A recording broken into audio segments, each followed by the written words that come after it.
శ్రీ గురుదత్త. ఈ యొక్క అనఘాష్టమి వ్రతం గురించి విశేషంగా స్కాంద భౌష దత్త పురాణాలలో వేదవ్యాసుల వారు స్వయంగా మనకు అక్కడ అందించడం జరిగింది. త్రేతాయుగ ప్రథమ పాదంలో కార్తవీర్యార్జునుడు అనే చక్రవర్తికి దత్తాత్రేయ స్వామి వారు స్వయంగా ఉపదేశించినటువంటి వ్రతం ఇది. ఏది చేసినా కూడా సామాన్యంగా మానవుడికి అడ్డంకులు అవడానికి వాడి యొక్క పూర్వపాపమే కారణం. అనారోగ్య ఇబ్బందులు కానీ, ఆర్థిక ఇబ్బందులు కానీ, ఇతర సమస్యలన్నింటి కూడా, గ్రహ బాధలన్నింటి కూడా అక్కడ మూలం ఏంటంటే వాడు చేసిన పాపం. అది తెలుసో తెలియకో చేస్తాడు. ఆ పాపాన్ని అంతా కూడా అఘము అంటాడు శాస్త్రంలో పట్ట. దాన్ని నశింపచేసేటువంటి ఒక విధానాలు అనేకంగా ఉన్నాయి. యాగాలు, హోమాలు, పూజలు.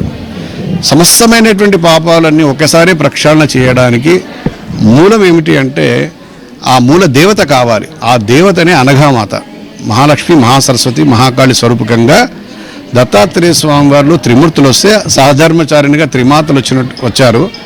ఆ మూడు రూపాయలు కలిపి ఒకే రూపకంగా వచ్చినటువంటి తల్లి అనఘమహాలక్ష్మి. ఆ తల్లి యొక్క ప్రసాదించేటువంటి ఐశ్వర్యాలు, అష్టైశ్వర్యాలు, అణిమాది అష్టసిద్ధుల రూపకంగా తమ పుత్ర సంతానం సృష్టి జరిగింది. వీళ్ళందరితో కూడుకున్నటువంటి వ్రతమే అనఘాష్టమి వ్రతము.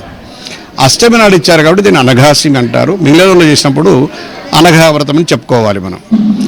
ఈ వ్రతాన్ని ఈ యొక్క త్రేతా ద్వాపరయుగాలలో రామచంద్రుడు, కృష్ణ పరమాత్ముడు, సమస్తమైనటువంటి అవతార పురుషులు, దేవతలందరూ చేసుకున్నారని పురాణాలు, ప్రవచనం మన ఒక ప్రామాణికంగా చెప్తున్నాయి. కలియుగానికి వచ్చిన తర్వాత ఏంటంటే కలి ప్రభావంతో అనేకమైన మహాశక్తిన యాగాలు కానీ, హోమాలు, పూజలు లుప్తమైపోయాయి. లుప్తం అంటే మనకు అందుబాటులో లేవు. ప్రజలు ఆచరించడం, మర్చిపోయడం, పెద్దవాళ్ళు ఇవ్వడం జరగలేదు. కానీ ఈ యొక్క 40 సంవత్సరాల పూర్వము శ్రీ గణపతి సత్యనారాయణ స్వామీజీ వారు ఎప్పుడైతే ఈ యొక్క లోకానికి వారు అవతరించడం జరిగిందో, ఈ వ్రతాన్ని అందించినట్టయితే ఇంకా మిగిలినటువంటి చేసినా చేయకుండా, అంటే చేయకూడదని ఎక్కడ చెప్పాలి, అన్నీ చేయాలి.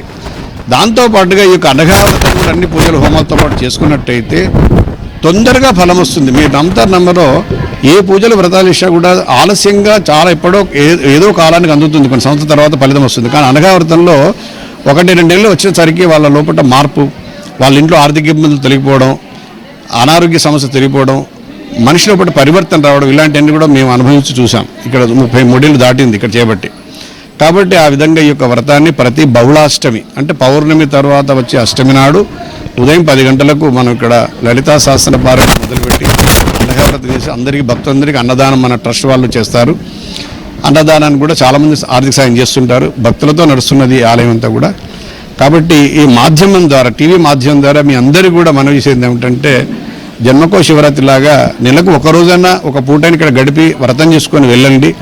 నిజంగా చూడండి మీకు ఏం జరుగుతుందో. నేను చెప్పేది మీకు అనుభవం వచ్చిన తర్వాత మీరే చెప్తారు, అవునండి యథార్థంగా చెప్పారని మీరే చెప్తారు. ఆ విధంగా మీ అందరినీ కూడా శ్రీ గణపతి సచ్చిదానంద స్వామీజీ వారి యొక్క దత్తజ్ఞానబోధ సభ తరపున, శ్రీ జయలక్ష్మీమాత మాతృమండలి వారి ఆధ్వర్యంలో ఇవన్నీ జరుగుతున్నాయి.